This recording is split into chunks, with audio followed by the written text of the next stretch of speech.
Hola a todos los que están. Por respeto a los que llegaron y se conectaron temprano, pues vamos a empezar y vamos a concluir el tema que estábamos viendo el día de ayer. Espero que se encuentren muy bien, que el calor no los haya derretido hasta estos momentos, ¿verdad? Entonces, vamos a continuar con lo que estábamos platicando el día de ayer. Ayer nos quedábamos diciendo sobre el derecho al acceso a la justicia. Lo voy a esbozar nada más, que la doctrina y lo que hablábamos respecto a lo que está el nuevo boom a partir de la convencionalidad, hablábamos sobre este acceso a la justicia, si nada más se debe constreñir a la legalidad, a la constitucionalidad, o si esta convencionalidad había abierto un panorama mucho mayor respecto al actuar de las autoridades en cuanto al acceso a la justicia, ¿no? Decíamos que incluso las autoridades tienen ya esta posibilidad de, en esta facultad y en esta obligación que impone la Constitución respecto a garantizar al control y al respeto en materia de derechos humanos, porque estamos hablando que los derechos que hemos visto, que solamente han sido dos, este derecho a la justicia es un derecho fundamental de toda persona que no puede ser de ninguna manera limitado por cuestiones de sexo, por cuestiones de raza, por cuestiones ideológicas o por cuestiones religiosas o por la cuestión que sea. ¿Qué ha sucedido? Que ahora los métodos y sistemas para acceder a este derecho que todos tenemos, ¿qué pasa con respecto a esa parte adjetiva de este derecho, que es lo que corresponde a las autoridades? Bueno, pues decíamos que en la resolución ya de conflictos, concluimos el día de ayer, que en la resolución de conflictos ya incluso nos damos cuenta y dijimos que, a ver, el Tribunal Electoral en materia de acciones afirmativas, ¿qué ha hecho? ¿No? Ha accedido, ha permitido el desarrollo de todos estos derechos, como es este que estábamos viendo al final de la clase pasada, que es este derecho a acceso a la justicia. ¿Cómo? ¿No? ¿De qué manera? Y decíamos que generalmente en materia de este derecho eran los grupos de mayor vulnerabilidad los que tenían conflictos para poder acceder a esta justicia. Entonces, concluyendo para que pasemos bueno, que demos paso para platicar a los demás derechos que nos corresponden, para concluir esta parte y esta parte del diplomado, es decir, que actualmente, por lo menos por lo que hace el Tribunal Electoral, se ha hecho de ciertos mecanismos que están un poco, así dice, ¿no? Desjudicializados. Utilizábamos las palabras del doctor Flavio Galván, que atinadamente dice, se utilizan ya mecanismos paralelos, ¿no? ¿Qué es esto? Que cuando una materia no está regulada, ¿qué hacemos para que puedan las personas ejercer este derecho de acceso a la justicia? ¿Qué pasa? ¿No? Habíamos dicho también que en todas estas cuestiones en donde se hablaba del tema de que el tribunal estaba invadiendo competencias, ¿no?, del legislativo y que pretendían hacer una reforma para dejarlos únicamente con esta posibilidad, ateniéndose nada más a la legalidad. ¿Qué es lo que ha hecho? Ha ampliado este derecho y varios más al acceso a la justicia. Hasta este momento, ¿nadie tiene alguna duda, quiere comentar algo respecto a lo que vimos la clase pasada? Bueno, para que demos entrada al siguiente derecho. Los que vamos a hablar ahorita, por ejemplo, es el derecho a la defensa. Ya hablamos al debido proceso, al acceso a la justicia. Vamos a hacer referencia ahora al derecho a la defensa. ¿A ustedes a qué les suena este derecho? ¿No? Otra vez podemos hablar que es un principio, que es un derecho, que es una garantía. ¿Tendrá esa visión tripartita este derecho también? ¿Ustedes qué creen? Que nada más es un derecho fundamental. Sí, Omar, por favor. No, pues yo pienso que también tiene esta visión tripartita, o sea, como principio, se entiende, ¿no? Porque es rector A. Como derecho, pues para que tú lo puedas ejercer y también como lo conozcas o no lo conozcas, ¿no? Creo que también eso es una dimensión de los derechos que a veces se nos olvida y como garantía precisamente para poderlo hacer efectivo. Así es. Entendíamos que cuando nos referimos a que estamos hablando de estas visiones tripartitas, que no nada más son derechos fundamentales, que también son principios rectores que tanto aplican a los particulares como a las autoridades y como garantía, ¿cómo entendemos que es este derecho como una garantía? Como que el Estado está obligado a velar, a realizar todos los mecanismos y todas las cuestiones que sean necesarias para que dentro de un procedimiento se respeten y se protejan esta clase de derechos. Ahora, en el que estamos hablando del derecho a la defensa, podemos decir que el derecho a la defensa es el derecho que tiene toda persona para ejercer su defensa, para ser oída, ¿sí? Con las debidas oportunidades y dentro de los plazos legales y razonables establecidos. ¿Por quién? Por la autoridad competente, pero siempre previo al reconocimiento o restricción de sus derechos. ¿Cuándo se accionan estos derechos que estamos hablando? Este diplomado, ¿de qué se trata? ¿No? Decía, el tema es diplomado práctico, ¿no? Y están en el PES, del procedimiento especial sancionado. A mí me corresponde darles un esbozo que, si bien no es muy de carácter práctico, sí es práctico porque empezamos a entender cómo distinguir de qué estamos hablando.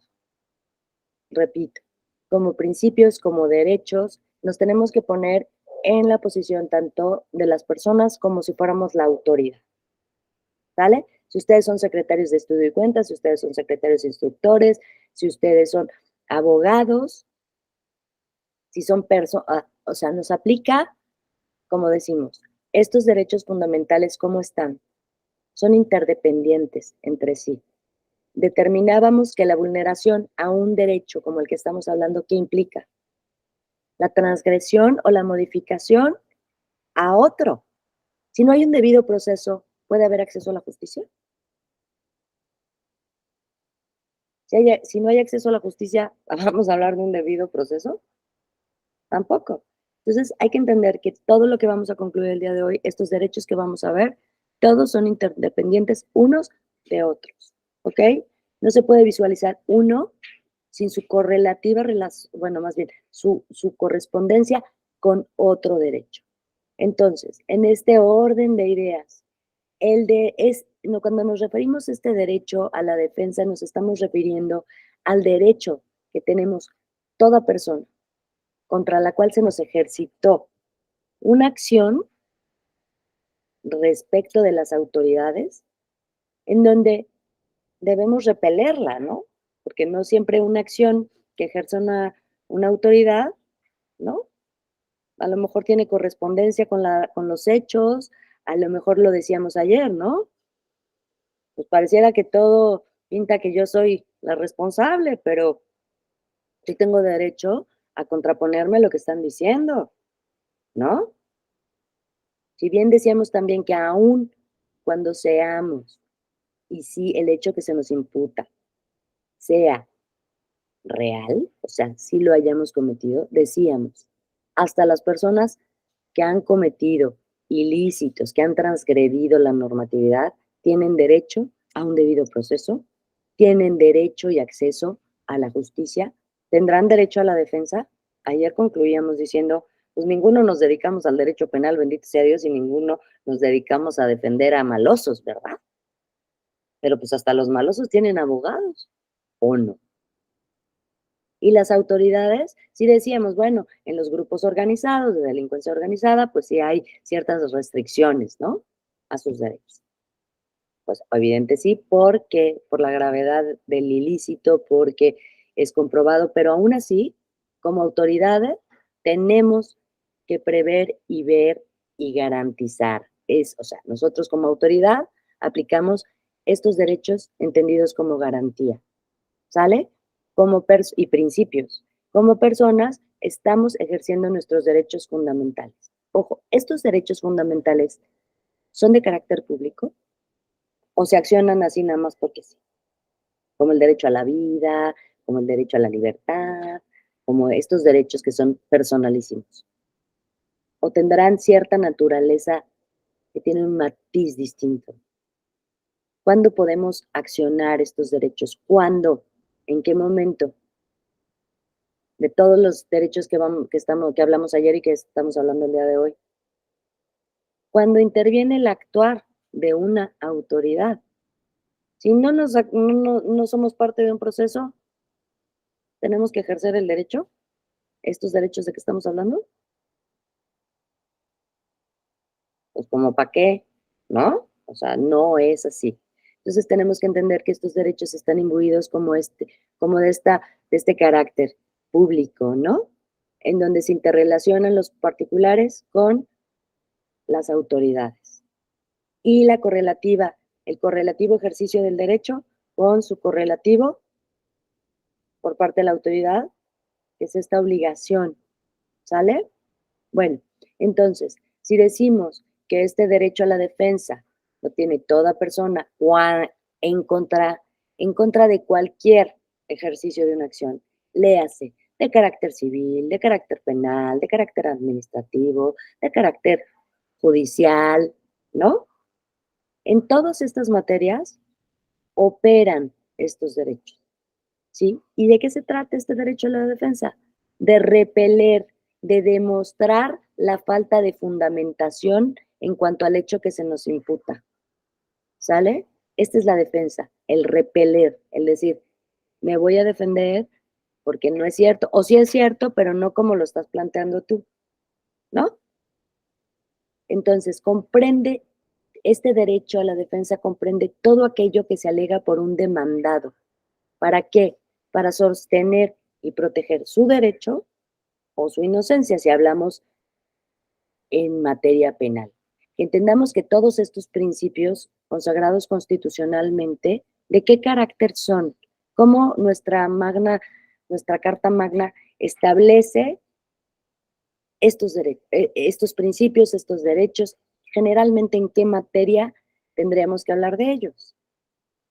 ¿No? En donde hay una sanción, una ejecución, pero esta ejecución, ¿de qué carácter es? ¿No?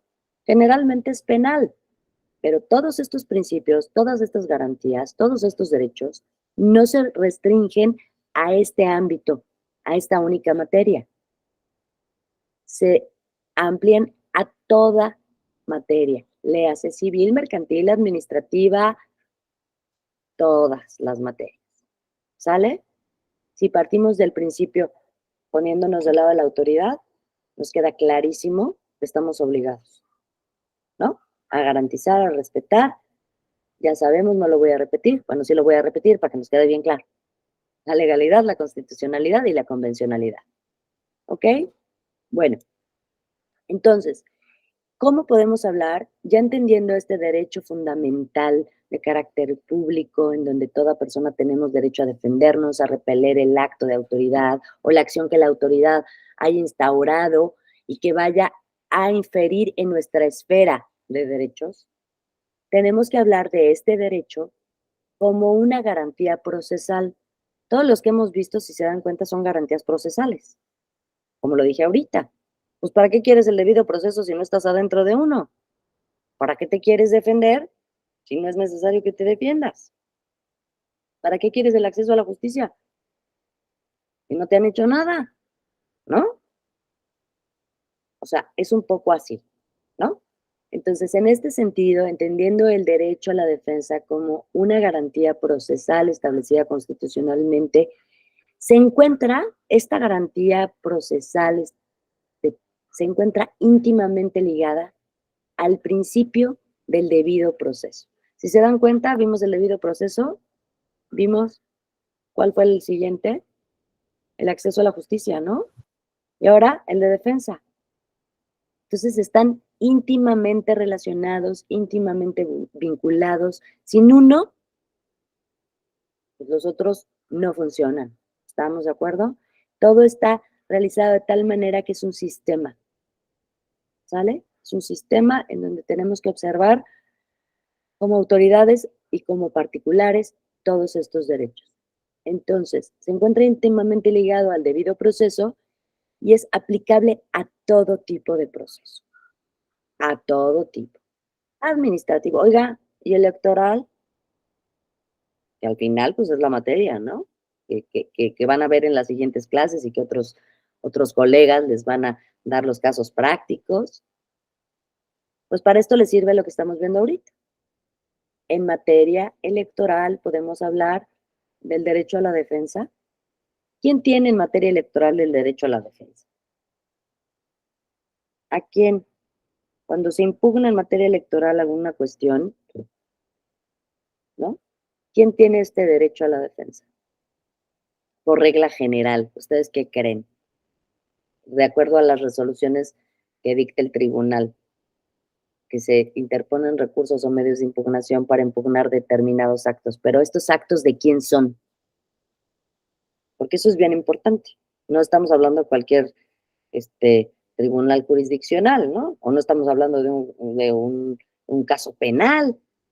Estamos hablando de qué en materia electoral, que es el caso que están viendo en este momento o que van a terminar de ver en este diploma. ¿Quiénes son estas personas que son imputadas y contra las cuales se instauran estos medios de impugnación o estos juicios ante el Tribunal Electoral? ¿Contra qué? Bulmaro, por favor. Bueno, contra actos de las autoridades electorales principalmente, pero también contra actos de los partidos políticos, ¿no? En relación con sus militantes. Ahora, por ejemplo, con la violencia política de género, pues también puede ser contra cualquier persona, ¿verdad? Gracias. Gracias. Pues, como lo dijo Bulmaro, en términos generales, en materia electoral, estos principios, ahorita que les pregunto, ¿contra quién? Contra actos de autoridad. Cuando uno accede a la justicia electoral, ¿qué pretendemos? ¿Qué tipo de derecho a la defensa pretendemos? Estamos hablando de derecho a la defensa. ¿Quién tendría que defenderse en una impugnación? Fíjense, ante el Tribunal Electoral. ¿Quién tiene que defenderse? Pues depende, me van a decir, oiga, pues depende, ¿no? Bueno, yo les estoy diciendo, pues es que Morena se quiere defender. ¿En contra de qué? Pues en contra de una resolución del INE, ¿no? ¿De qué estamos hablando ahí? ¿De derechos fundamentales? ¿A poco Morena tiene derechos fundamentales? ¿Podemos hablar de que Morena tiene derechos fundamentales? ¿El partido en sí mismo tiene derechos fundamentales? No, los derechos fundamentales son inherentes a la persona humana. Y Morena en sí no es una persona humana, es una persona jurídica, es un ente público, ¿sale? Entonces, me van a decir, sí, claro, pues es Morena. Claro, Morena a través de su representante, ¿no? Obvio. Pero ¿a quién está representando esta persona? A Morena. ¿Por qué? Contra una resolución del Instituto Nacional Electoral en la que le impuso una multa por realizar actos anticipados de campaña. Pues es que me está imputando que estoy realizando actos anticipados de campaña y eso es mentira. Y yo no tengo ni una sola corcholata, ¿no? No es cierto. Y me está imponiendo una multa de 20 millones de pesos, oigan. Va en contra del patrimonio de mi representado, oigan. Nosotros no hicimos eso. Ese es un ejemplo. También Bulmaro atinadamente dijo, también de las personas cuando, por ejemplo, hablamos de violencia política de género, ¿no? El tribunal puede resolver en esta materia. Oigan, y cualquier persona, digo, por ejemplo, en mi caso, ¿no? Que yo trabajo en la Escuela Judicial Electoral. Ay, alguien hizo violencia política de género. No es cierto, ¿eh? Todos somos muy respetuosos, pero por supuesto. Entonces, Gabriela Cosío va y acciona el actuar del tribunal. ¿Qué haría la sala superior? ¿Qué recurso puedo interponer yo? Fíjense bien, como Gabriela Cosío ante la sala superior por violencia política de género. Oigan, están violentando mis derechos. ¿Cuál podría ser? A ver, cuéntenme. ¿Cuál creen ustedes que podría ser el recurso o el medio de impugnación del cual yo pueda echar mano porque están violentando un derecho fundamental? Bulmaro, por favor.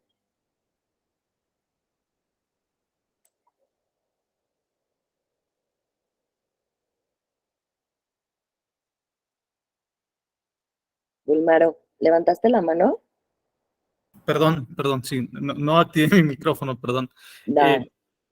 Bueno, puede ser digamos, una queja en materia de violencia política de género, pero entiendo que esa queja en primer orden se interpone ante la autoridad administrativa electoral y eventualmente podría llegar al tribunal electoral.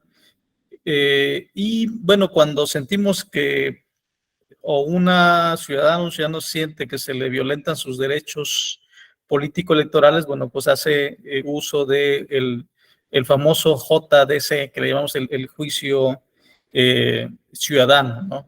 Así es, Sí. así es. Esa es la respuesta. Ya acuérdense que para ser inclusivos ya no es el JDC ya no significa juicio para la protección de los derechos políticos del ciudadano. Ahora hay que decir de la ciudadanía, ¿ok? Digo, para que si no les toca a alguien que sea demasiado fresa, ¿no? Los vaya a corregir, porque les va a decir, no, acuérdense que ya estamos en esta onda de la protección de todos los derechos, entonces hay que ser inclusivos. Sí, si yo trabajo en el tribunal y ejercen sobre mí alguien violencia política de género, yo como ciudadana y el tribunal como una autoridad, podría yo ir, interponer un JDC argumentando que el área en la que yo trabajo está ejerciendo violencia política de género en contra de mi persona. ¿Sale? ¿Qué haría el tribunal o qué ha hecho últimamente el tribunal respecto a esto? Ahorita les estoy hablando de mí, pero por ejemplo, lo que ha sucedido con este tema que dicen que el tribunal ha invadido esfera del legislativo, ha sido precisamente en estos temas, ¿no? En donde que llega una ciudadana, una diputada, ¿no? Interpone un juicio para la protección de la ciudadanía ante el tribunal y le dice que su fracción parlamentaria, ¿no? No está para formar las comisiones, no la consideraron ni han considerado a puro hombre y están violentando sus derechos y pasándose por el arco del triunfo la paridad de género.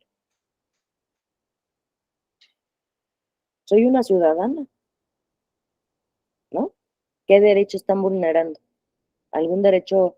Sí, claro, los derechos de poder acceder a cargos y poder ejercer de manera correcta tu cargo, etc. ¿El tribunal está invadiendo facultades del legislativo al ordenarle que cese la violencia política de género en contra de esa persona? ¿O realmente lo que está haciendo es proteger estos derechos? El derecho a la defensa, el acceso a la justicia, no se está metiendo en áreas del legislativo, está protegiendo los derechos de una ciudadana, sus derechos fundamentales, sus derechos político-electorales. Y si es un derecho político-electoral, ¿quién es la autoridad correspondiente y competente para ejercer esta garantía a la defensa procesal?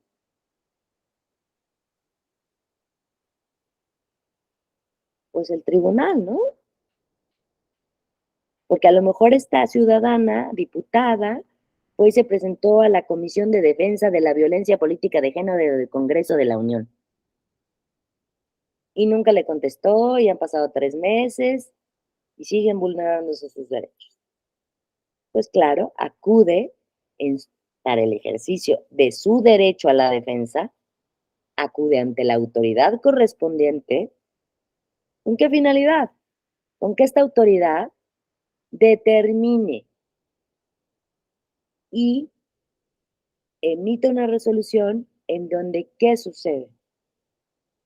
La autoridad competente y única instancia en esa materia proteja sus derechos y se les resarza el daño que le hayan ocasionado.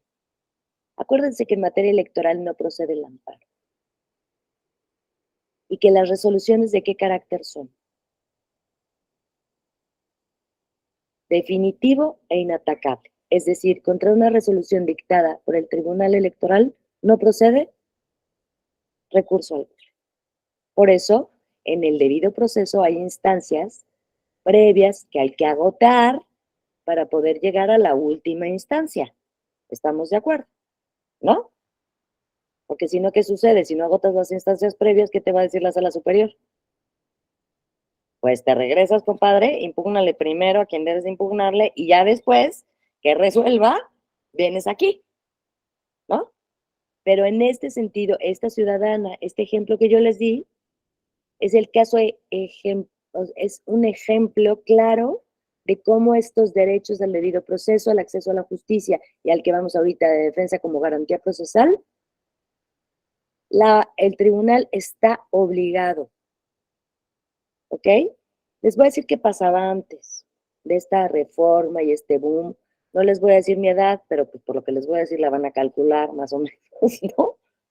Antes, el juicio para la protección de los derechos político-electorales del ciudadano, denominado anteriormente, las salas regionales del tribunal solo tenían facultad para conocer de este recurso cuando se tratara de cuestiones de credencial para votar con fotografía. Para que me entiendan. El único que tenía facultad para resolver a mayor profundidad cuestiones de juicio para la protección de los derechos político-electorales del ciudadano era la sala superior. Las salas regionales solamente eran competentes para conocer en materia de credencial para votar. ¿Se dan cuenta de qué tamaño era? Así, ¿no? ¿Qué pasa actualmente a partir de esta protección y de esta convencionalidad? ¿Ustedes creen que el Tribunal Electoral, la Sala Superior, va a desechar un recurso interpuesto por una ciudadana en la que se le están vulnerando sus derechos fundamentales en materia político-electoral? Por supuesto que no. O sea, ¿me explico? Y acuérdense que en este juicio en particular hay suplencia de la queja. ¿Qué me refiero con suplencia de la queja? Que si no armó bien su demandita y no puso bien sus agravitos y su demanda a la ley, y dices, ¿y qué quería? ¿A qué está obligado el tribunal? A aceptarlo, admitirlo, a resolverlo. Digo, ya la resolución, pues ya es otra cosa, ¿no? Digo, se los comento rápido como breviario cultural. En ese entonces, a mí me tocó, iba a ser desechamiento de entrada, ¿no? Ya sabíamos todos, pero me tocó recibir un JDC. Bueno, no se interpuso uno, se interpusieron muchos. Pero había una mujer en ese entonces, hablemos 2000, no les quiero decir la edad, pero pues como por ahí del 2000, cuando Omar era una criaturita, ¿no? Que era una mujer que alegaba, fíjate, así más o menos dice, era una mujer que alegaba que ella era la candidata a presidente de la República. ¿Ok? Punto número uno. Punto número dos. En el domicilio para señalar, el que señaló para oír y recibir notificaciones, descrito como se los voy a decir. Tendajo colocado en la explanada del Zócalo capitalino. Tercera esquina. Ese era su domicilio para recibir y oír notificaciones. ¿Qué argumentaba en sus agravios? Que no se le reconocía como la candidata legítima a presidenta de la República. Les estoy hablando en el 2001, ¿eh? No vayan a pensar, ni 2001, creo que era 2000, el año 2000. ¿Qué creen que hizo el tribunal? en ese entonces. ¿Qué harían ustedes si fueran un secretario de estudio de cuenta y les toca este asunto?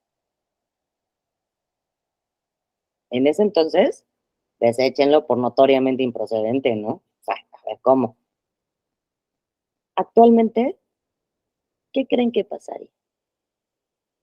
¿Que se lo van a desechar de plano o que de entrada van a decir, bueno, el presente recurso, ¿no? Se desecha por notoria improcedente, pero le van a estudiar tantito y le van a dar argumentitos de fondo, ¿no? Le van a decir, bueno, si bien dijo que esto, bueno, sí. Ay, sí, sí, se comprobó que su oficina está en la quinto cuadrante de la explanada del Zócalo. Ay, fíjense que sí, tal, pero ¿qué cree? ¿No? De acuerdo a las elecciones, usted no es la candidata. Para que vean el nivel, por eso hablábamos en el otro derecho al acceso a la justicia, ¿no? Que la autoridad ahora está obligada a utilizar sistemas y medios paralelos y mecanismos paralelos para judiciales para poder resolver estos asuntos. Entonces, regresando a nuestro tema, que ya es, lo voy a ir enfocando a la materia electoral, para que los colegas que sigan, pues ustedes ya tengan, digo, algunos sí tengo que hacer referencia a la materia penal, pero bueno. La Comisión Interamericana de Derechos Humanos señala respecto de este derecho a la defensa como garantía procesal que dentro de un proceso se deben observar todas las formalidades necesarias para proteger, asegurar y hacer valer la titularidad y el ejercicio de los derechos. Es decir, se deben establecer las condiciones que deben cumplirse para asegurar la adecuada defensa de aquellos derechos u obligaciones que están bajo consideración judicial. ¿Qué dijo? ¿Cómo?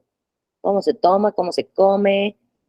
Pues sí, de acuerdo a esta concepción de la Corte Interamericana de Derechos Humanos, no es la Comisión, es la Corte, perdón, discúlpenme, en todo proceso se debe observar irrestrictamente las condiciones, los mecanismos, los procedimientos que se van a llevar a cabo, ¿para con qué finalidad? Ya déjense cuál es el motivo de la pugna. ¿Con qué finalidad? Primero, antes que cualquier otra cosa, las condiciones necesarias. ¿Para qué? Para que se defiendan los derechos de las personas. ¿Por qué? Pues porque, claro, derivado del acto de autoridad, están bajo la mira, están en peligro de suprimirse, están en peligro de limitarse. Entonces, por eso hablamos de que este derecho a la defensa es una garantía procesal, que deben observar, evidentemente, todas las autoridades. El derecho a la defensa es un derecho fundamental que se debe salvaguardar en todo procedimiento jurisdiccional. No nada más, eso dice la Corte, pero también en los procedimientos de carácter administrativo, ¿eh? O sea, no nos limitemos a uno, ¿no? Se encuentra reconocido en la Constitución Política de los Estados Unidos Mexicanos y en el Catálogo de los Derechos Humanos. Es decir, constitucionalidad, por lo tanto legalidad y por lo tanto convencionalidad, ¿no? Este derecho a la defensa es parte fundamental y requisito de validez del debido proceso. No existe una garantía ni un principio del debido proceso si no hay un derecho a la defensa. Es un requisito de validez. Y como todos sabemos, porque llevamos teoría del hecho y el acto jurídico, entendimos que es un requisito de validez, ¿no? Quien lo tiene más fresco, que es Omar, nos puede decir que si estamos determinando que esto es un requisito de validez, ¿qué pasa si no se cumple este requisito de validez? La actuación está viciada de nulidad. ¿Estamos de acuerdo? Puede ser nulidad absoluta, nulidad relativa, pues ya eso ya es otra cuestión y atendiendo al caso. Pero está viciado de nulidad. Entonces, ustedes dirán, si la autoridad no se va a fijar bien en seguir el debido proceso, ¿qué dijimos que pasaba cuando no se cumplía con el debido proceso? Y todos estos derechos y estos principios. Un delincuente puede salir de la cárcel. Es que no se le llevó el debido proceso, pues va para afuera por andarle violando sus derechos, aunque sí sea verdad todo lo que se le imputa. Entonces, hay que quedar bien claros en esta parte. Luego, ¿en qué consiste este derecho a la defensa?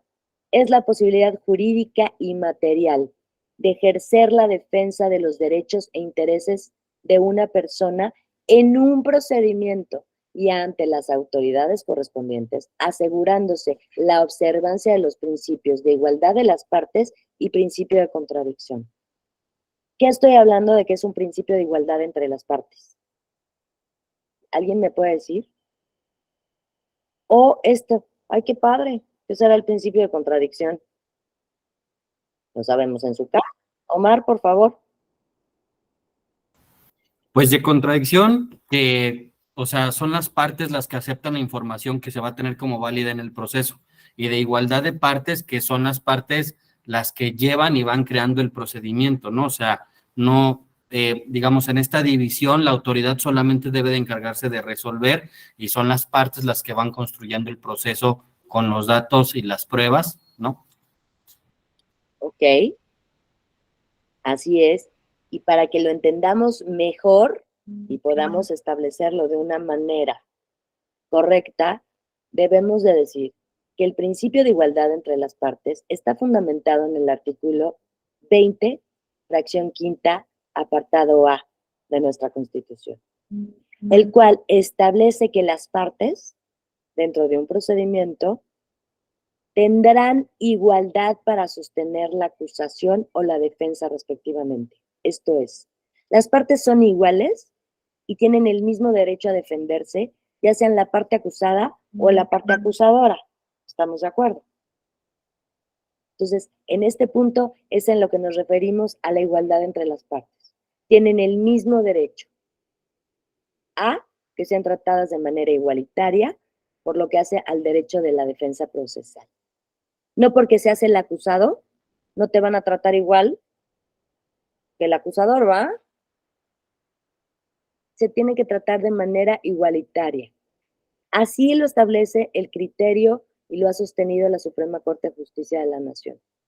¿A qué nos referimos cuando hablamos de un principio de contradicción?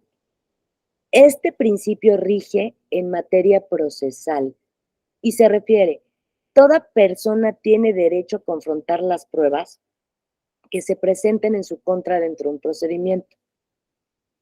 Una contradicción se presenta cuando un argumento que contiene elementos opuestos o que se contraponen. Esto es la contradicción.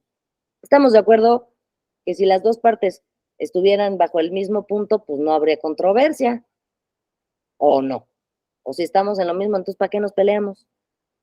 ¿Qué pasa cuando dos personas discuten? Generalmente es porque existe una contradicción respecto de un argumento, respecto de una idea, respecto de alguna circunstancia, ¿no? Pues si yo no hice nada, yo solamente le di de comer al perro. No, tú mataste a mi perro por darle un chorro de comida. No, pero yo no maté a tu perro, yo solamente le di de comer. Estamos de acuerdo que hay un punto en el que estas partes hay una concordancia, pero hay otra que los hace completamente en contradicción. Las visiones de las partes son contradictorias, son elementos opuestos. Por eso, al ser elementos opuestos y en contradicción, también va unido el principio de igualdad, entendida como tienen el mismo derecho una persona con un argumento y la otra persona con el otro argumento. A esto se refieren estos principios de los que estamos hablando. Ahora bien, el principio de contradicción de la prueba. Ahorita ya voy a meterme un poquito más a la materia práctica. Hablando de este principio de contradicción, aplicado a la prueba, que es el siguiente derecho que vamos a ver. Me estoy anticipando un poquito. Este derecho de contradicción a la prueba se refiere a la facultad que detenta toda persona para contravenir las pruebas que se ofrezcan en su contra. ¿No? Todos tenemos ese derecho. Es que, señor juez, le traigo la bolsa con el que esta mona le dio de comer a mi perro. Pues sí es la bolsa, pero yo no maté al perro, ¿no? Más bien tú mataste al perro y estás trayendo la bolsa, ¿no? Se dan cuenta que ahí está la contradicción, está mi postura, yo tengo todo el derecho en materia probatoria, en contradicción, a probar lo que está diciendo la otra persona. ¿Ok? El fundamento legal, ya se los comentaba, de este principio se encuentra en el artículo 20 de la Constitución. El artículo 20, como se los dije, hablan sobre el proceso penal, pero acuérdense que es de aplicación a toda clase de procesos estos derechos. Dice que en el proceso penal será acusatorio y será oral. Se regirá por los principios de publicidad, contradicción, aquí está el fundamento legal de la contradicción, concentración, continuidad e inmediación. Sí, Omar, por favor. Yo, o sea, no sé, lo he sostenido en otros foros, no estoy muy de acuerdo a veces con la traducción que se hace de contradicción, ¿no? O sea, es más fácil entenderlo en inglés, el direct examination y luego el cross examination, que no forzosamente quiere decir contradicción, ¿no? O sea, Así simplemente es el cross, ¿no? Así Ese cruzamiento de información. En un momento, esta información tiene un punto, una arista en donde se une. Una vez que se abre, se desvían las dos posiciones. Sin embargo, sí, en efecto, el definir hacia la contradicción, hablar de una contradicción es como decir, este ejemplo, que van a decir, ¿y qué dijo? Bueno, es decir, sí, es mi padre, pero no es mi padre. Eso es una contradicción. Si yo lo argumento así, van a decir, bueno, a ver, entiéndete, ¿es tu padre o no es tu padre? ¿Ah? Voy a hacer una alusión tonta, pero en Star Wars, yo soy tu padre. ¿Y qué le contesta Luke Skywalker? Le dice, no, tú no eres mi padre. ¿No le dice así? Pues es una contradicción, ¿no? Pero fíjense bien en dónde hablan y hablamos respecto de este principio, en donde cuando se da este principio de contradicción, que bien lo dice Omar, señalas correctamente, más bien es una intersección en donde hay un punto en el que las dos visiones tienen un aspecto en común, se unen, pero se bifurcan. O sea, una va para un lado y la otra va para el otro, que no es lo mismo que contradicción, ¿no? Entonces, esta contradicción en nuestra Constitución y en derecho penal se refiere exactamente a esto. En un argumento en donde yo les digo de broma, es su padre, dice, no, no es su padre. O es mi padre, y dices, pero no es mi padre. Eso es una contradicción. Pero si analizas bien, lo que se quiere decir es su padre, claro, porque lo adoptó, ¿no? ¿Y cuál es la contradicción? Dice, no, no es mi padre, porque no me trajo al mundo, ¿no?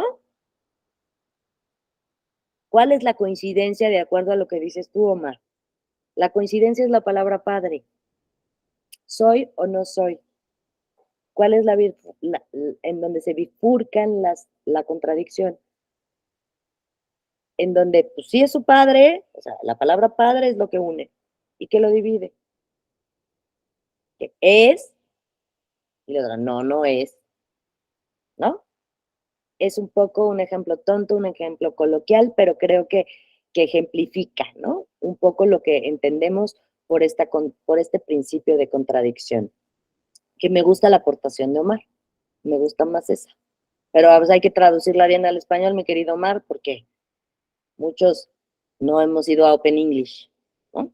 Entonces, a lo mejor se nos complica un poco la traducción. Entonces, ahora, ¿hay alguna duda respecto a este derecho a la defensa? ¿Alguien tiene alguna aportación o quiere decir algo más? ¿O está así como que la verdad es sencillo, ¿no? No está tan complicado entender este derecho a la defensa. Entonces, vamos a pasar a lo que es el derecho a la asistencia letrada. Digo, como su nombre lo indica, ni para qué siquiera yo pasaría la diapositiva, pero ¿a qué nos referimos con el derecho a la asistencia letrada? Para empezar, ¿qué entendemos por letrada? Asistencia letrada. ¿Qué es un letrado? Sí, Bulmaro, por favor. No te oímos, Bulmaro, tu micrófono, porfa. Perdón, No, no te falta de oímos. costumbre. A mí también me pasa igual. Pues es una persona digamos, con conocimientos en un campo específico de la ciencia, ¿no? En el caso particular, si hablamos de la ciencia jurídica, pues es una persona, o es un abogado, ¿no? Abogada, Un que, abogado, una abogada, un jurista, una jurista, jurista. que tiene todo este bagaje de conocimientos y la práctica en la defensa de las personas, ¿no? Así es. Y podríamos decir que nuestras autoridades en esta materia, lo que es un juez, lo que es un magistrado, podríamos también designarlos independientemente de que seamos abogados o no como letrados profesionales en una materia, además de ser abogados, por supuesto. Podemos designarlos a ellos como letrados en materia electoral. Yo creo que sí, ¿no, Omar? Su especialidad es esa. Además de ser letrados, tienen esta adición. Bueno, como lo dice, nos dijo Bulmaro, al hablar del derecho a la asistencia letrada, letrado entendamos que es una persona que de acuerdo a sus facultades y a sus estudios adquiere cierta especialidad en una materia. Por lo que a nosotros nos toca, no nos vamos a ir más para allá ni vamos a hacer más amplia esta charla. Estamos hablando de abogados, ¿qué? O juristas mujeres, en donde, claro, son los especialistas para poder llevar a cabo una defensa, como lo decíamos antes, el derecho a la defensa efectiva, ¿no? De las personas. ¿Cuándo se hace la designación de un letrado? La designación de un letrado tenemos que entenderla como ese derecho que tenemos todas las personas, ¿sale? Pero también es una obligación jurídico-constitucional que le incumbe a los órganos jurisdiccionales. Esto es, vamos a poner, en materia penal, la autoridad está obligada a hacer del conocimiento de las personas imputadas de la existencia de este derecho, o pueden pasárselo por alto y decirle, no, pues ya te cargó el payaso.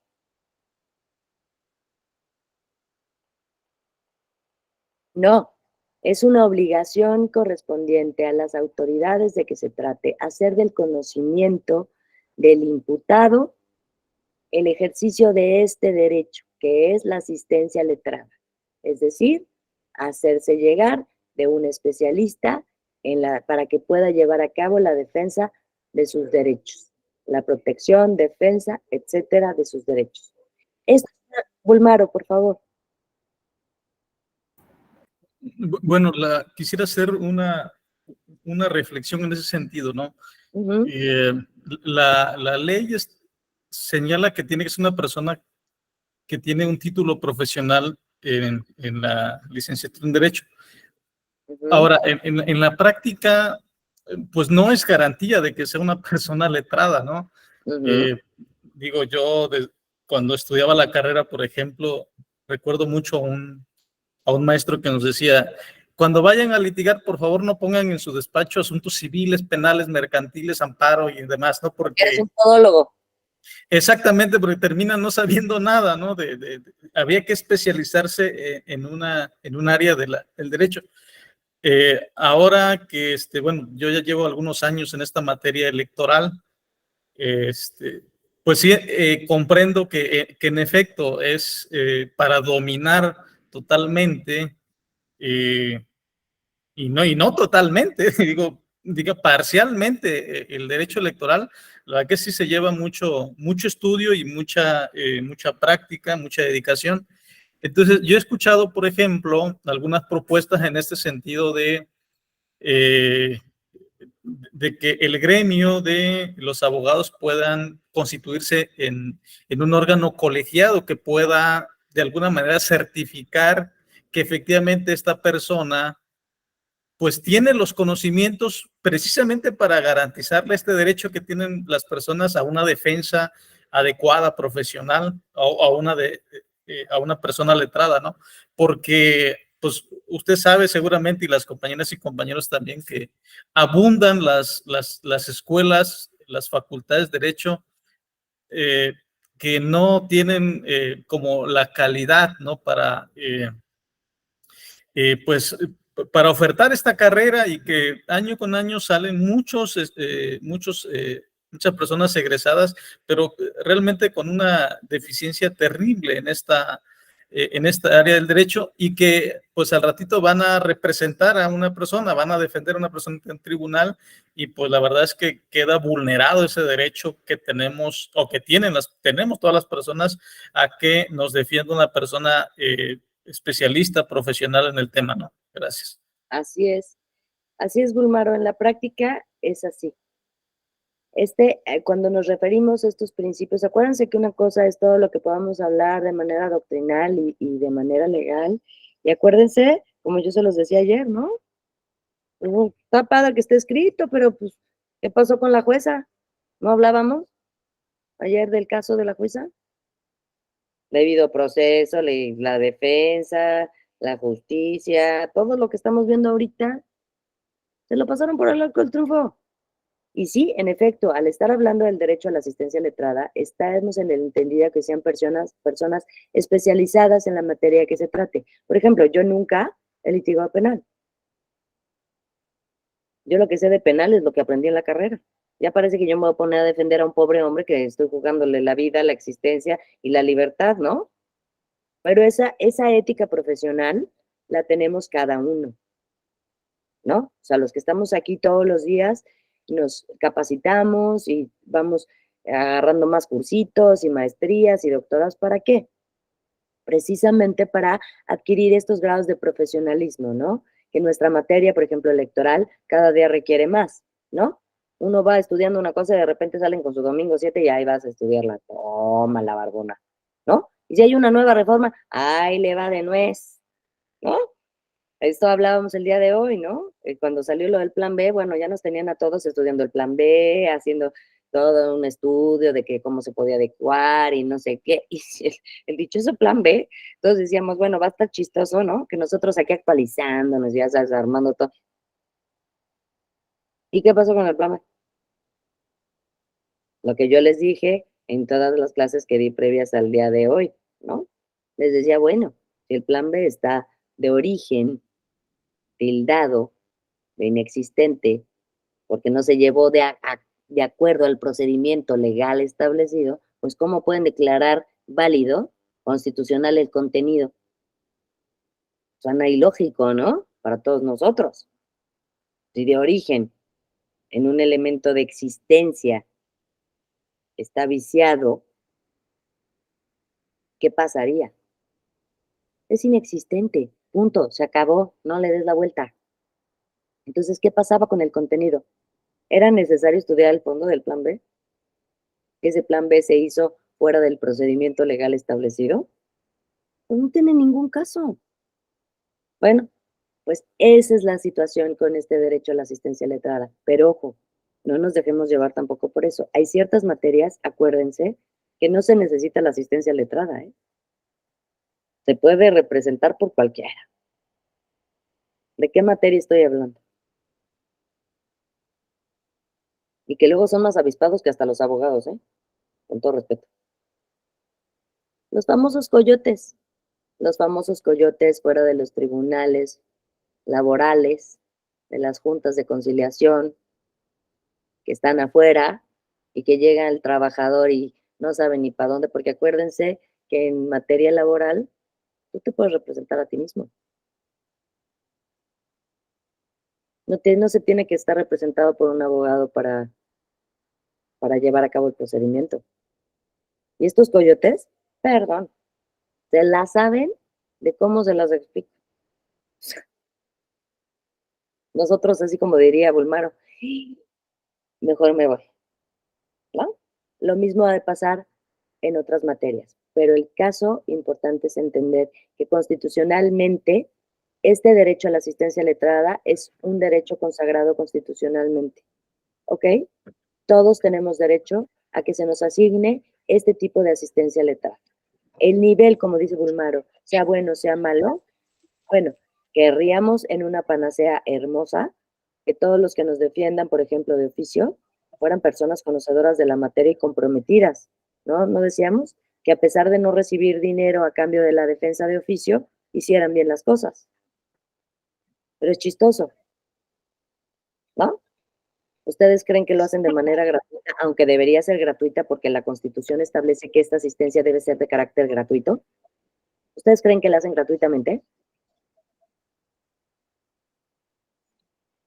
Pues les paga el Estado para ser defensores de oficio, ya reciben un sueldo.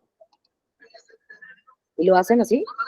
Tienen este tipo de letrados. Carlos, tienes abierto tu micrófono, ¿lo puedes apagar, por favor? Gracias. Entonces, entendamos esta base constitucional en donde esto es lo que se pretende tutelar, ¿no? Ya la realidad, lo que sucede, pues nosotros hay que intentar cada día ser especialistas en lo que nos dedicamos, ¿no? Y hablar y hacer las cosas con una ética profesional y una ética jurídica buena para poder llevar a buen barco, ¿no? Las defensas y todos estos principios a los que estamos obligados también como personas letradas, ¿no? No nada más dentro de un procedimiento, sino más bien dentro de todo lo que hacemos, ¿no?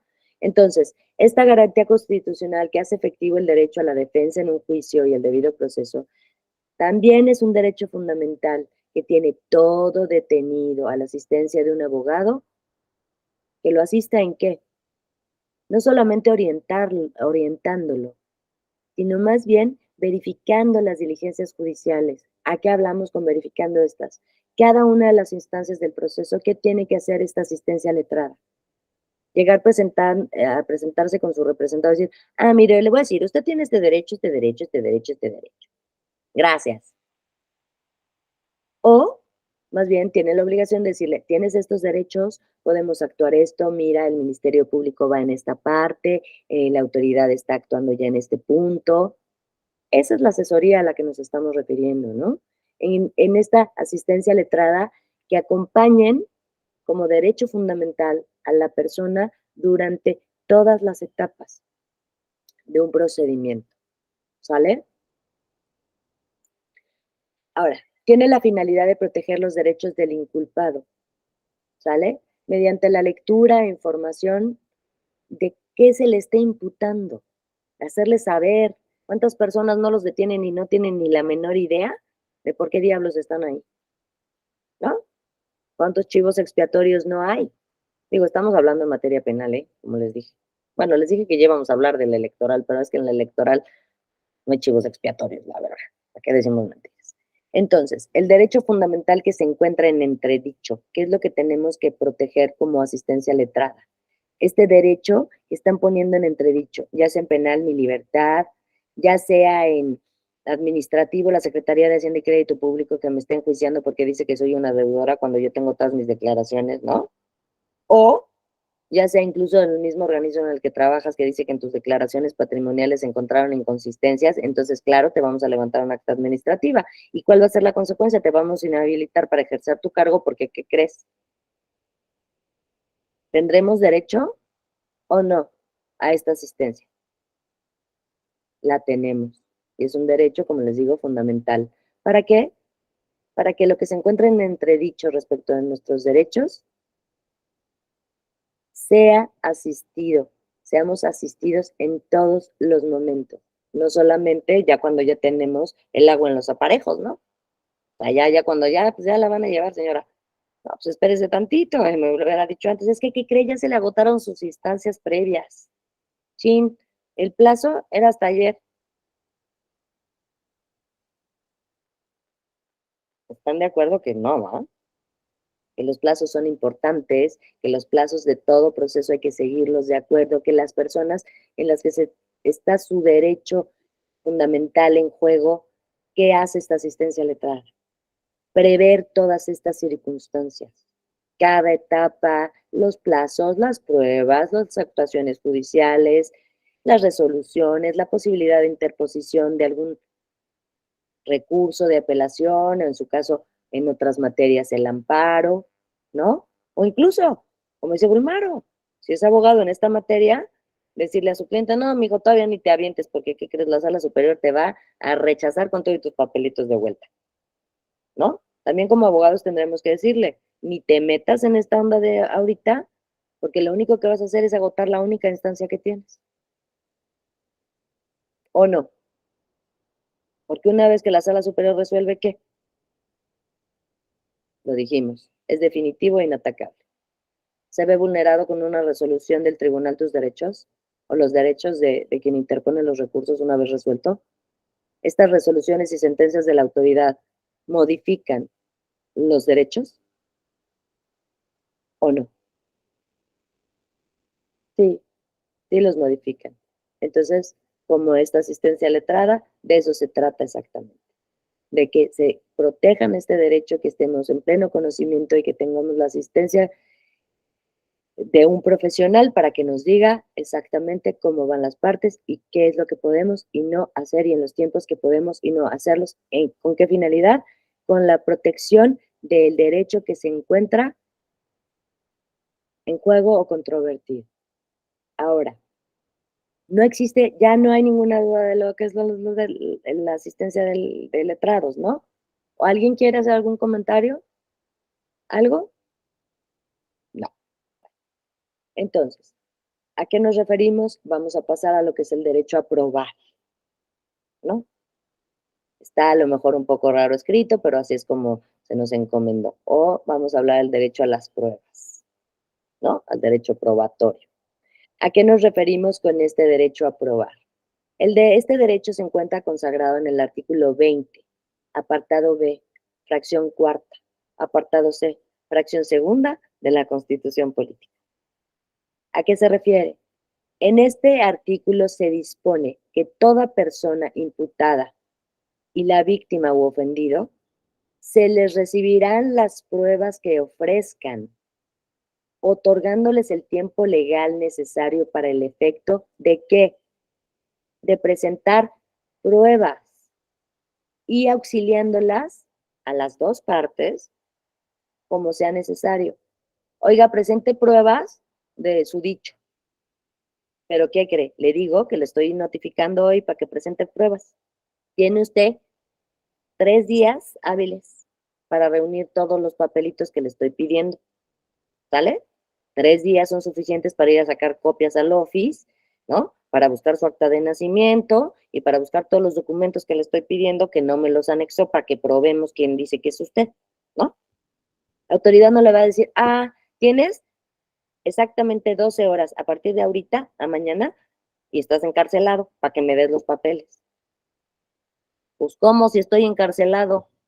¿Cómo le voy a traer mis papeles? Y aquí estoy, y con copias, ¿no? Es un poco absurdo. Entonces, esto es ese derecho que se consagra, el derecho que todos tenemos a probar nuestro dicho, tanto aquel que es inculpado como aquel que acusa. Ambas partes tienen este derecho. ¿Y la autoridad qué obligación tiene? Recibir todas las pruebas que sean aportadas por las partes para comprobar su dicho.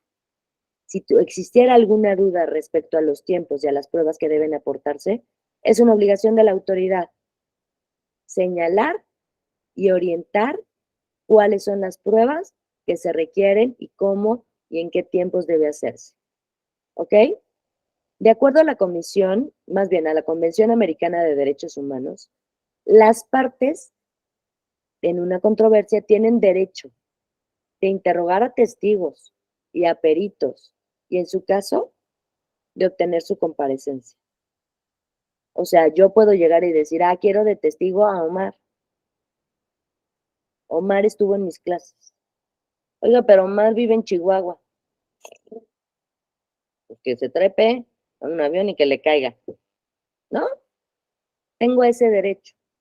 Según la Convención Americana, yo tendría derecho incluso a cuestionar a Omar. Pero aquí tendremos que ser sensatos. Debemos llevar y hacer las cosas de acuerdo al procedimiento establecido, ¿no? No es que nosotros como partes lleguemos e interroguemos al testigo. Esta es una facultad de quién? Pues de la autoridad, ¿no? No nuestra. La autoridad es la que está obligada a llegarse de todos los medios de prueba posible para comprobar el dicho de una o de otra de las partes. ¿Sí? Ahorita Omar ya volteó la carita, pero sí, ¿vale? O sea, la autoridad, nosotros aportamos las pruebas, la autoridad nos va a decir qué tipos de pruebas de atendiendo al procedimiento, ¿no? O sea, cada procedimiento admite cierta clase de pruebas, ¿no? Hay algunas que no se aceptan. Ahorita vamos a ver así a grosso modo, porque no es la materia verlo, estamos hablando nada más de este derecho que tenemos todos como derecho fundamental, como principio y como garantía. Acuérdense. Esta es la materia que estamos viendo. Entonces, el derecho a probar, ¿qué implica? Implica la oportunidad de presentar los medios de prueba necesarios. Que dichos medios de prueba sean admitidos, fíjense, si cumplen con los requisitos procesales. Que una vez admitidos puedan ser desahogados. Esto es, que ya que admitieron nuestras pruebas, sean desahogadas. Que posteriormente al desahogo de estas pruebas, sean valoradas. O sea, ya las presenté, ya te las di como tú me dijiste, te pido que las desahogues y que las valores, autoridad. Y una vez que se valoraron, esta valoración debe ser motivada en la decisión de manera interna y externa. Esto es, la autoridad debe valorar los medios de prueba, ¿no? ¿Están de acuerdo con esto, lo que implica este derecho? ¿No existe alguna duda o algo respecto? Les puse aquí la fuente, ¿va? De estos elementos. La fuente doctrinal está ahí en el enlace de donde considere esto, porque acuérdense que yo no soy especialista en materia penal. Entonces, sí tenemos que hacernos de las fuentes. Bueno, este derecho humano puede considerarse en dos dimensiones. Este derecho a probar se puede considerar a partir de dos dimensiones, una subjetiva y una objetiva.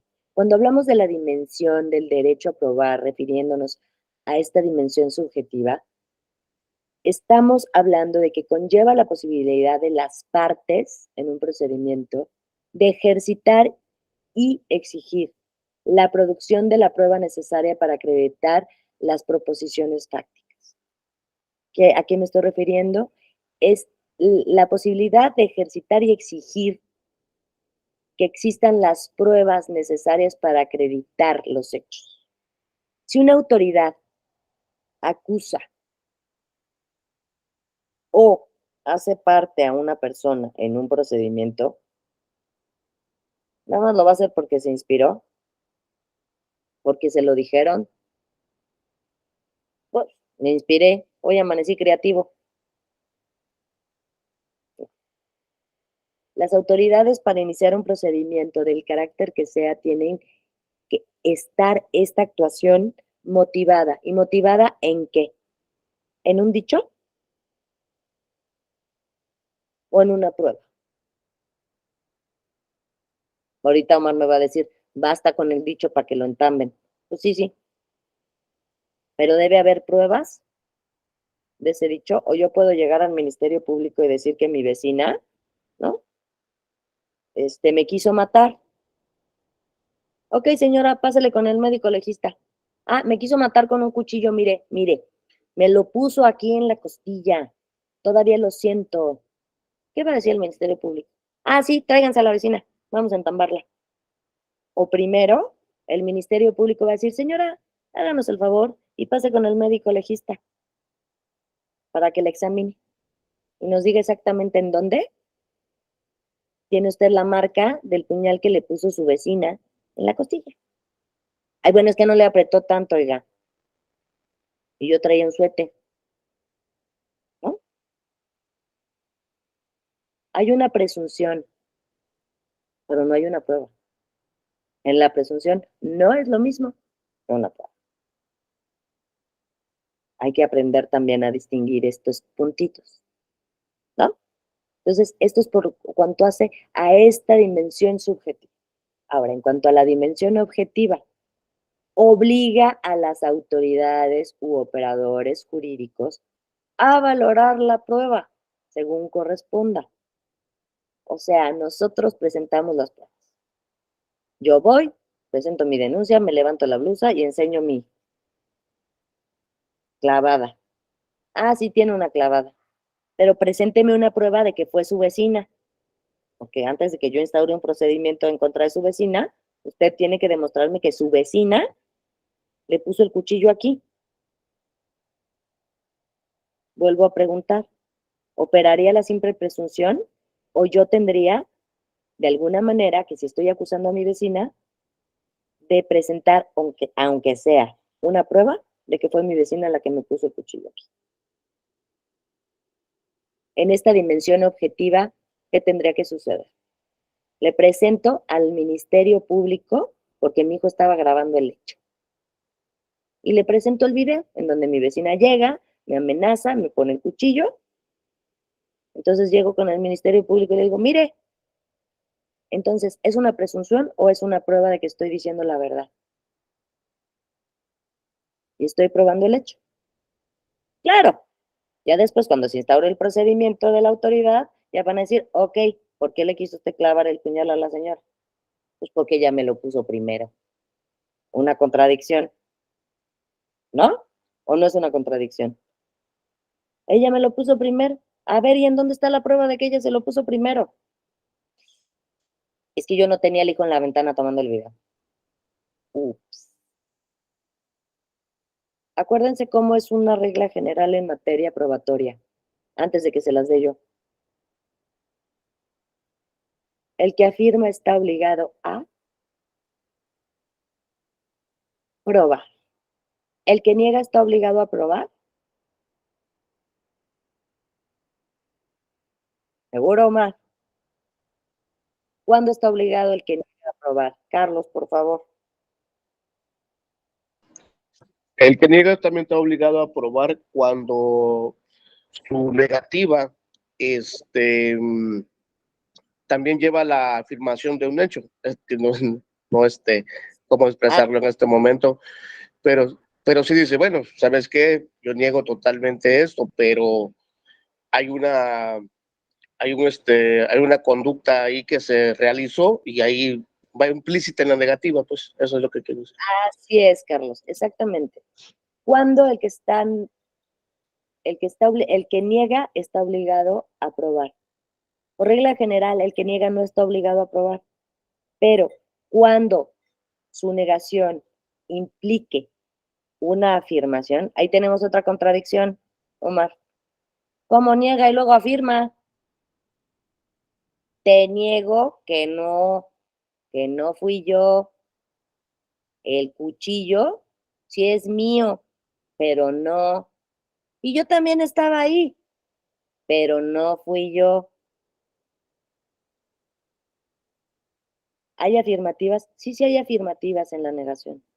O sea, sí estaba ahí, sí, sí tenía un cuchillo, pero yo no la maté. Yo no la maté. Sí, sí sostenía el cuchillo, sí. ¿Hay una afirmación y una negación?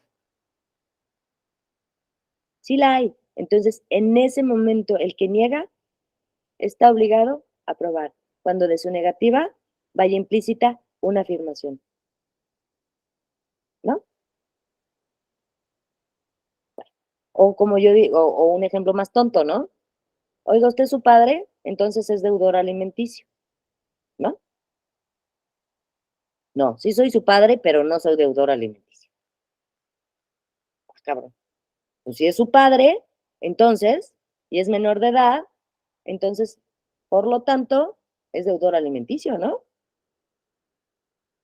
Pues sí, en su negativa va una afirmación implícita. En ese sentido, tendría que probar.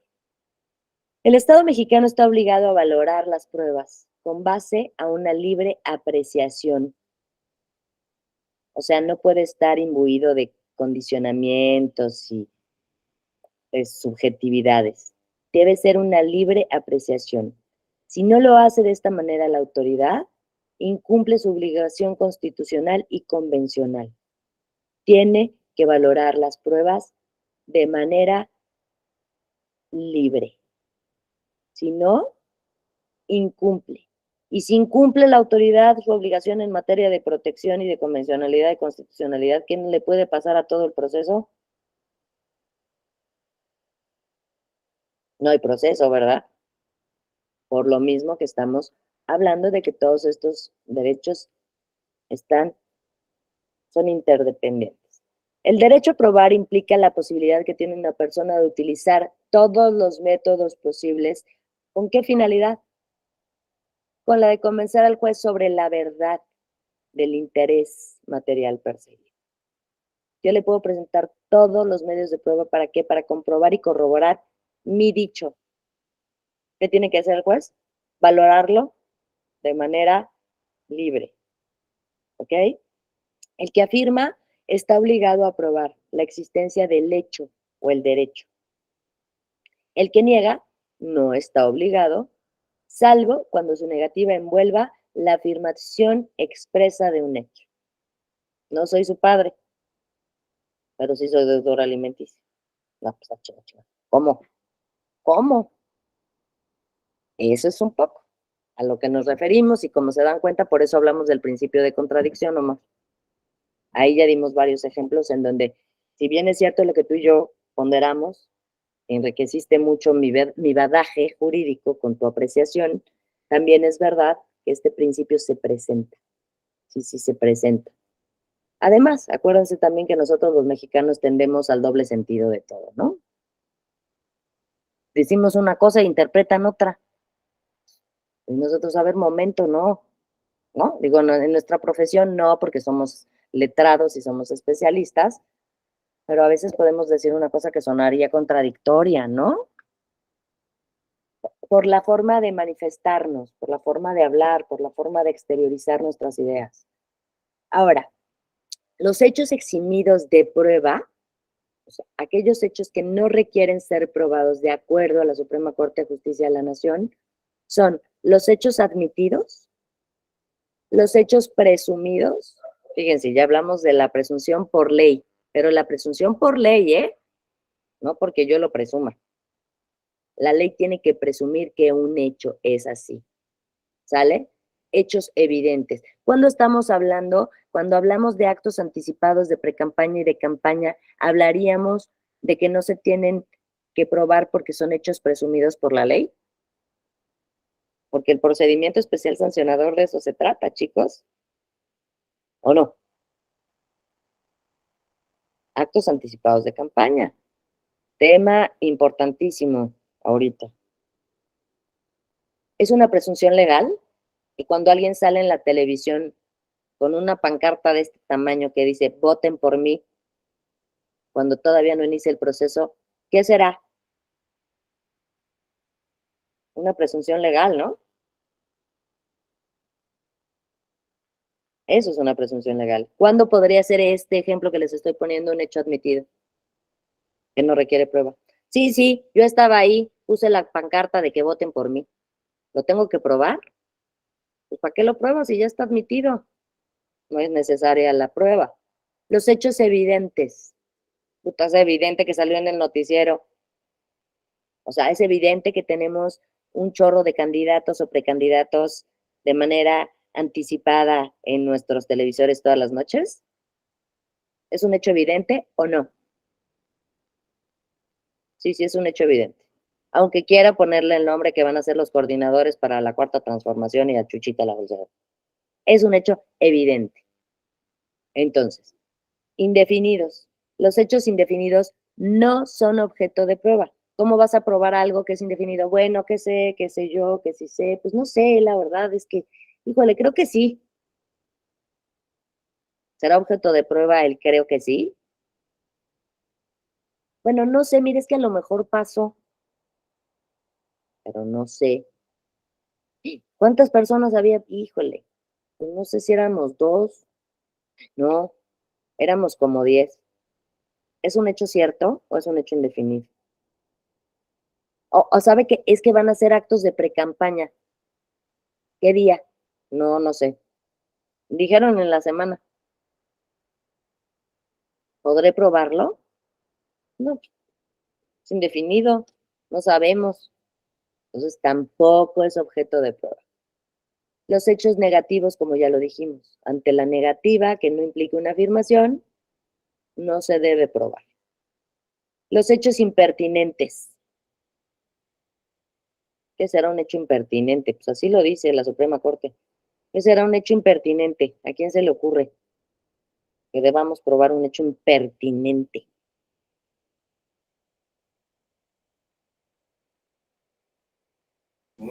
Que no pertenece a la litis. Que no está fuera de todo contexto, ¿no? Oigan, ¿ya vieron que le tomaron una foto a la luna y salió Venus? Pensábamos que era un droide, no, un dron. ¿Y eso qué tiene que ver, oiga? Estamos hablando de precampañas, usted me sale que la luna y Venus. Ese puede ser un hecho irrelevante. ¿Cuál es un hecho irrelevante? Aquel que para el procedimiento no reviste importancia, no guarda relación. Ese es un hecho irrelevante. O sea, ¿qué más nos da si va de verde o va de rojo o de amarillo vestido? Es que el precandidato iba de color naranja. Su camisa era naranja y puede confundir al electorado. Es un hecho completamente irrelevante, ¿no? Para, por ejemplo, el caso del procedimiento especial sancionador. O será relevante.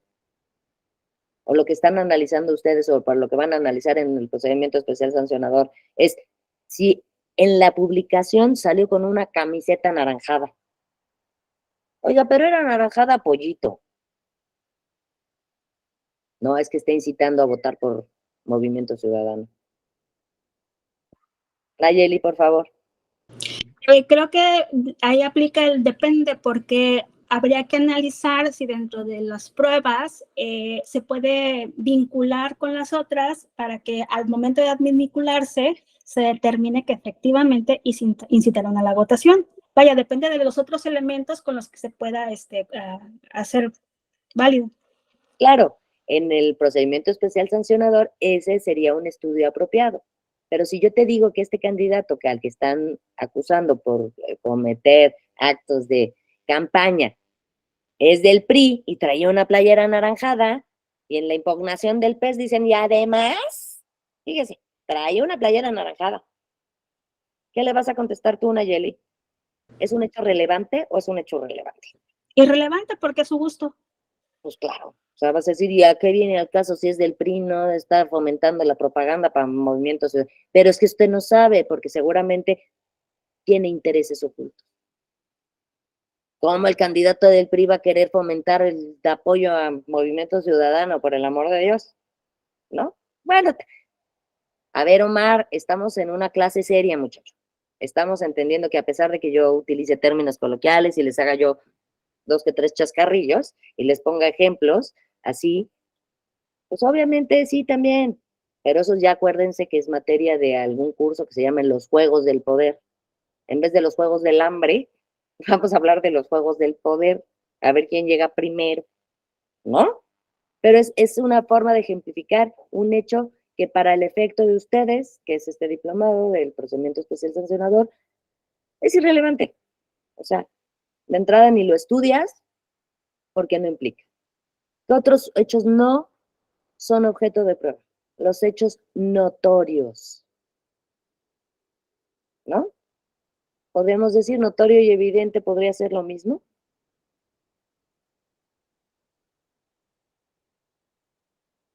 Pues evidente es que lo viste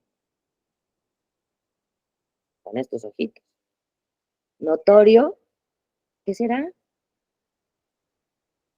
También que lo viste, ¿no? O que es demasiado obvio. ¿No será que notorio es demasiado obvio para ser objeto de prueba? Notorio entendido así como, por Dios, es obvio, salen todos los twitters. Publicó su foto 20,000 veces. La subió a Facebook. Es notorio, ¿no? Es obvio. ¿Y para qué lo pruebas? Si aquí tengo, mira, con que me meta yo a mi celular ya te vi 50 veces. Ahora, también se refiere a notoriedad judicial. También se refiere a hechos cuyas pruebas prohíbe la ley. ¿Qué pruebas prohíbe la ley? Una, que se les ocurra. ¿Qué pruebas prohíbe la ley? Que se les ocurra ahorita, aunque no seamos muy conocedores de derecho penal. ¿Cuál creen ustedes que prohibirá la ley? Pues yo creo que Contra la honra. así es, aquellas pruebas que incidan de manera directa y perjudicial en qué? En la afectación de derechos humanos. Ahorita dijeron la honra. ¿Un video de carácter sexual es admitido como prueba en un celular? ¿No va? Una conversación de carácter privado entre dos particulares puede ser admitida como una prueba cuando en ella puede haber una afectación directa a sus derechos fundamentales primarios.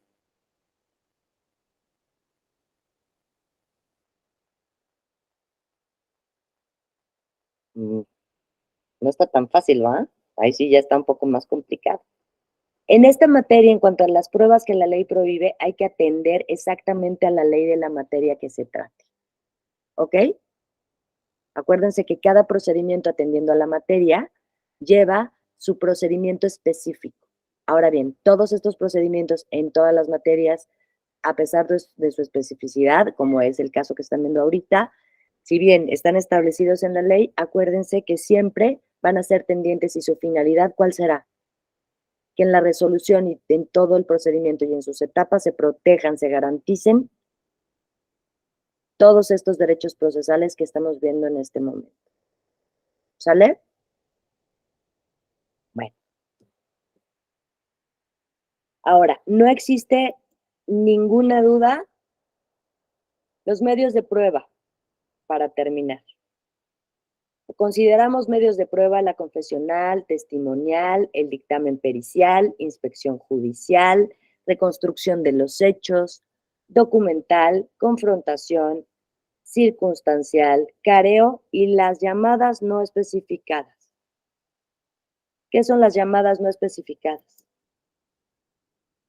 Cuando hablamos de una llamada no especificada que pueda considerarse como un medio de prueba. Estamos diciendo que las llamadas de carácter personal no pueden ser objeto de prueba.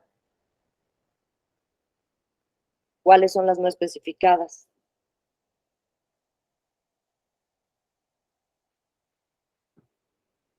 Pues aquellas, ¿nunca les ha pasado que están en su celular y dice llamada desconocida?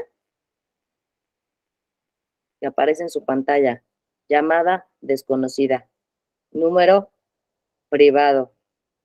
Algunos, que no contestamos llamadas de celulares que no conocemos, nos aparece como llamada fraude.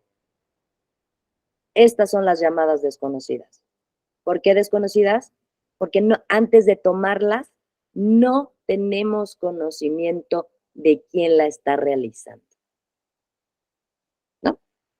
Oigan, es que era mi abuelita y como no sabe bien cambió su celular. ¿Y quién diablos va a saber que era tu abuelita? ¿No? Entonces, sí, esas son las llamadas no especificadas. ¿Pueden ser materia de prueba? Sí, estas sí pueden ser materia de prueba. ¿Por qué creen que estas llamadas no especificadas pueden ser objeto de prueba?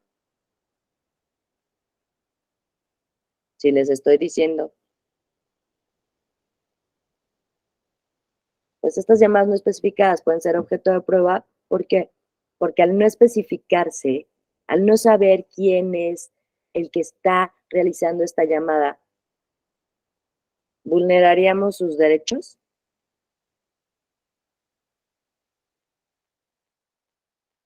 Pues no. ¿Qué ha pasado con todos estos, los del call center? ¿No han visto también a los desaparecidos del call center en Guadalajara? ¿No han llegado a sus noticias?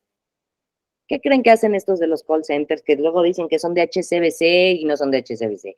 Y luego te dicen que son de no sé qué y te ofrecen tal tarjeta y resulta que luego tu banco te dice que nunca hacen llamadas, ¿no?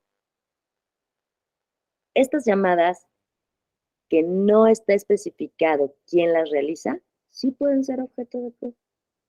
¿Por qué? Pues porque no hay la vulneración directa. a una persona determinada. ¿Cuál persona determinada? ¿No? Ahora bien, el derecho a impugnar es el último y con este yo ya me voy a despedir de ustedes y van a proseguir su diplomado en cuestiones más prácticas que toda esta plática que tenemos. Pero bueno, he tratado de hacérselas un poco práctica, no tan teórica. Bueno, ¿a qué se refiere este derecho a impugnar? ¿Qué entendemos por la palabra impugnar? Primero, es la manifestación que se hace.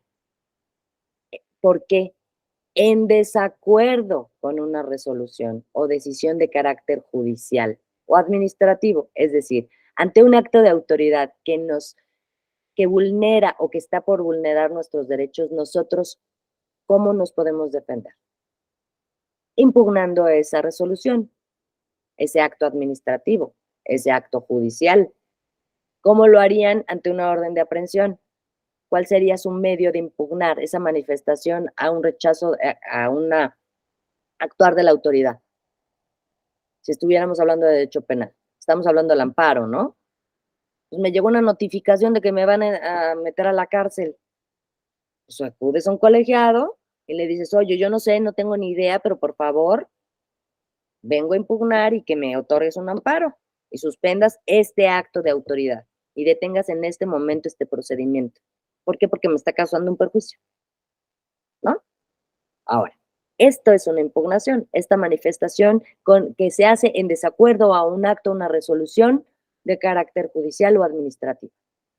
Los medios y recursos impugnativos se van a establecer en la legislación o normatividad jurídica aplicable atendiendo a la materia de que estemos hablando, ¿ok? Para los efectos, a partir de ahora, yo ya me refiero, para dejar abierta la pauta a los siguientes módulos de este diplomado, me voy a referir ya a los medios de impugnación en materia electoral. Pero primero teníamos que entender qué es impugnar.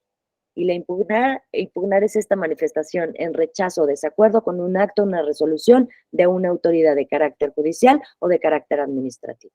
Los medios o recursos impugnativos se establecen dentro del sistema jurídico y la normatividad jurídica aplicable atendiendo a la materia de que se trate.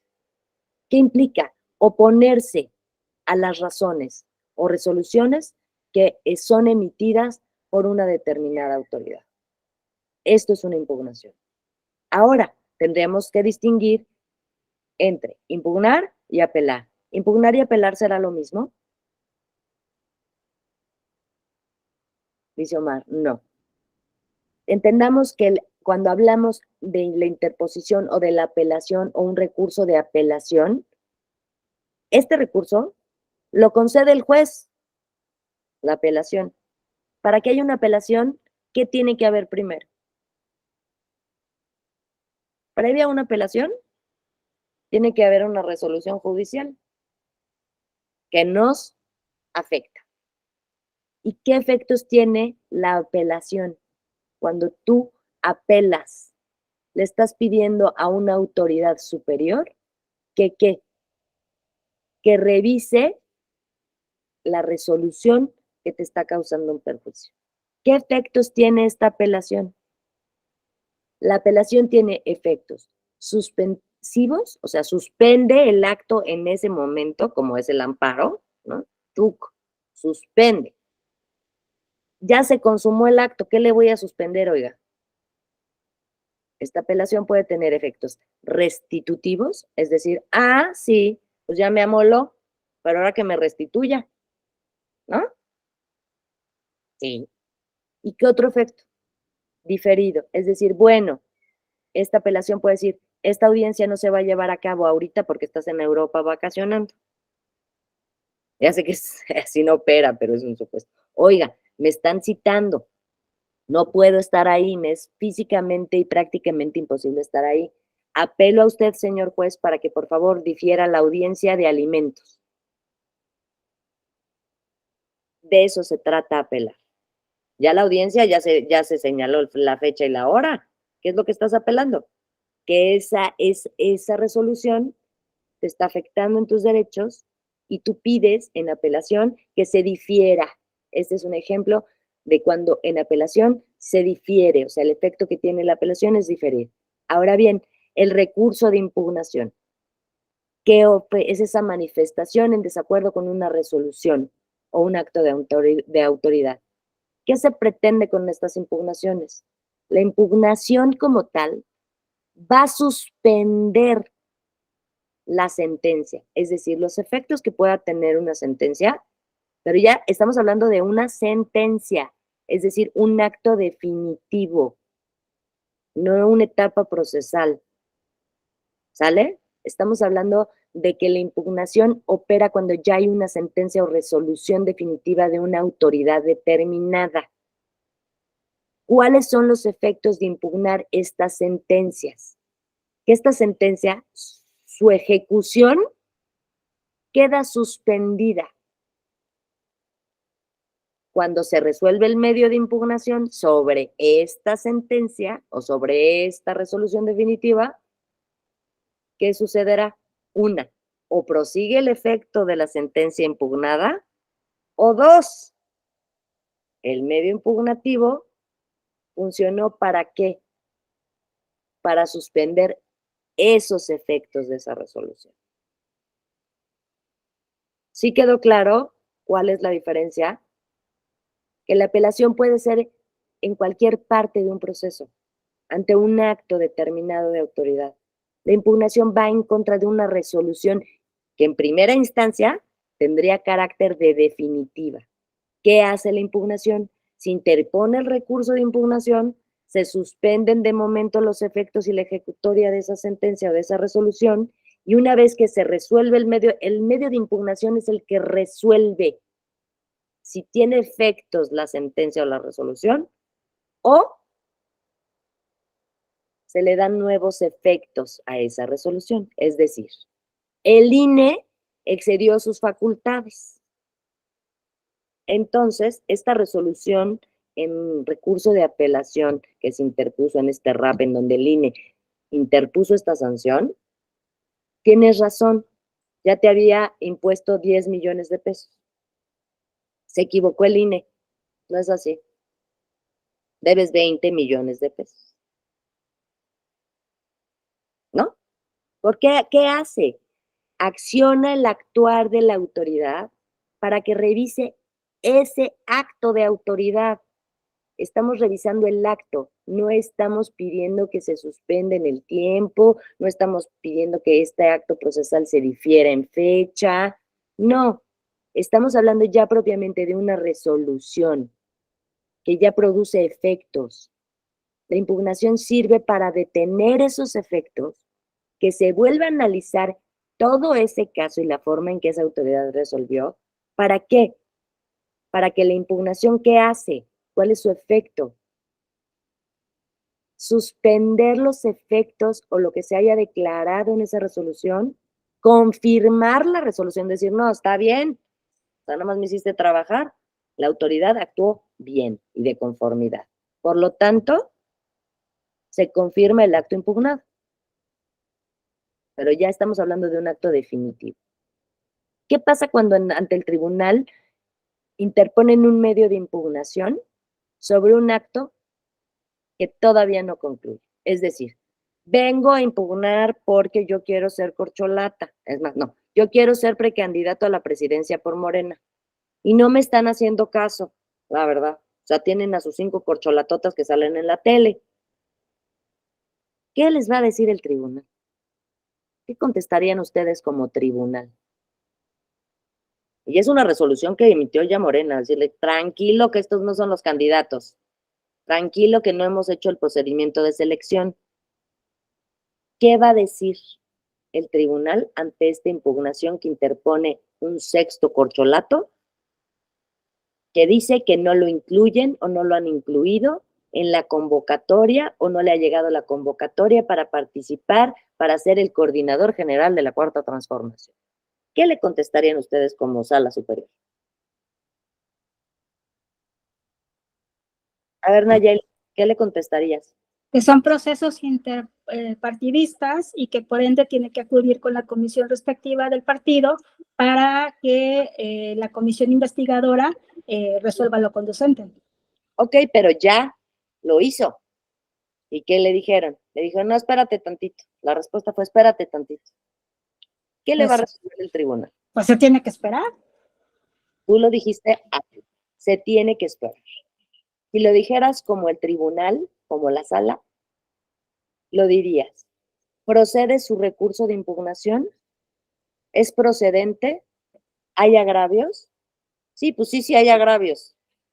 ¿Serán procedentes o improcedentes? O sea, sí es verdad. Tienen a 5 corcholatas, hasta no lo han considerado. O sea, su agravio está bien. ¿Por qué sería improcedente? ¿Por qué sería notoriamente improcedente? Se desecha el recurso por notoriamente improcedente. Porque el tiempo ya pasó, ya excedió para poder ejercer su derecho. ¿No? Carlos. Carlos. Sería porque tal vez tiene que agotar las instancias intrapartidistas, ¿no? O sea, impugnar primero la decisión del Consejo Político, bueno, de las instancias partidistas, y ya luego que le digan, no, pues no vas a ser candidato, precandidato o corcholato, y ya a partir de ahí ya acudir al tribunal. Es un poco lo que dijo Nayeli y lo que dice Carlos, ¿no? Nayeli dice, bueno, pues es que le dijeron que no. Se resolvería como notoriamente improcedente, porque para empezar, no es un acto consumado, punto número 1. No puedes impugnar un acto que todavía no se lleva a cabo. Ya se emitió la convocatoria para que se registren los candidatos a ser coordinadores por la Cuarta Transformación. No. Digo, aunque todos lo sepamos, no se ha emitido. Entonces, ¿cómo vas a impugnar? ¿Cómo te va a agraviar un hecho que todavía no se lleva a cabo? Como dice Carlos, ya cuando te inscribas, vayas a la convocatoria y te manden por los chescos, ¿no? Y te digan, ¿qué crees? No reúnes los requisitos. Los órganos internos del partido, como dice intrapartidario, dice Nayeli, dice propiamente, una vez que te den una resolución definitiva por parte del partido, vienes y lo impugnas. No me vengas a impugnar por expectativas, es decir, híjole, es que como yo siento que me ven feito y no salgo bien en la televisión, no voy a ser su candidato. Pues obviamente va a ser desechado por notoriamente improcedente. ¿Por qué? No porque les caiga mal, no porque se violen sus derechos fundamentales, es simplemente porque dentro de ese procedimiento y las impugnaciones proceden, ¿cuándo? Contra una resolución de autoridad que te cause una afectación, que quieras manifestar tu desacuerdo con ella. ¿Cómo va a estar en desacuerdo si todavía no hay convocatoria? Estoy en desacuerdo con las bases que establecieron para la elección de los candidatos a coordinadores. Pues, ¿cuál, oye? Si todavía no está. No, pero yo estoy seguro que me van a dejar afuera. Entonces, protégeme antes de que pase. No, los medios de impugnación no son preventivos. ¿El amparo es preventivo? Pero el amparo procede ¿en qué etapa del proceso?